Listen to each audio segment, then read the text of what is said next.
Chers membres de Foyer Chrétien et fidèles téléspectateurs de la chaîne Théolisa TV, nous vous saluons une fois de plus au nom de Jésus-Christ. Nous vous remercions pour tout ce qui est en train de vous joindre à nous dans ce programme de prière dédié à nos familles. Nous sommes en train de prier pour vous, nous sommes en train de prier pour papa et maman et les enfants. Nous sommes en train de prier pour les difficultés que vous traversez dans votre foyer. Merci surtout pour ceux-là qui sont en train de partager la leçon ici. Aujourd'hui, nous avons un thème intitulé Le précieux don de Dieu, le mariage. Le mariage, c'est un précieux don. C'est un précieux don de Dieu.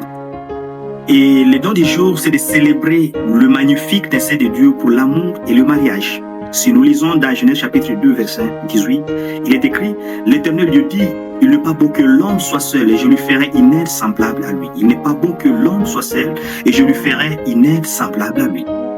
Chers frères et sœurs, Dieu a créé le monde entier pour ses enfants bien-aimés qui nous sommes. Et il a planté les jardins d'Éden comme leur demeure spéciale. Et tout ce qu'il avait fait était destiné à exprimer son amour pour eux, ainsi que son caractère merveilleux, créatif, généreux et bon. Il a créé Adam et Ève comme des égaux dans le mariage. Ça doit être la même chose pour nous, papa et maman, nous sommes des égaux dans le mariage, car il savait que tout déséquilibre de pouvoir dans une relation pouvait engendrer souffrance. Non seulement la souffrance, mais aussi les ressentiments, voire abus et détresse. Il faut que papa et maman, vous puissiez vous considérer comme des égaux. Vous êtes égal à égal. Dieu a façonné Ève pour qu'elle soit l'égale et la compagne d'Adam. Il n'a jamais voulu en ce que quelqu'un puisse maltraiter l'autre. Et lorsque les péchés entraient dans le monde, le travail de l'homme devait difficile et douloureux, et celui de la femme, lors de l'accouchement, plus intense. Durant ce ministère, Jésus a honoré les femmes, qu'elles soient veuves, étrangères ou même dans des situations compliquées comme la femme adultère, mais aussi d'autres. Il les a guéris, il les a relevés, il les a pardonnés, il les a restaurés avec amour parce qu'il nous aime et il nous considère de la même façon dont il considère les hommes, c'est la même façon qu'il considère aussi les femmes. Paul nous rappelle que les époux doivent se soumettre l'un à l'autre dans le respect mutuel, selon Ephésiens 5, 21. Il décrit aussi à Romains 12, 9 à 18, le moyen concret d'aimer et de prendre soin les uns des autres.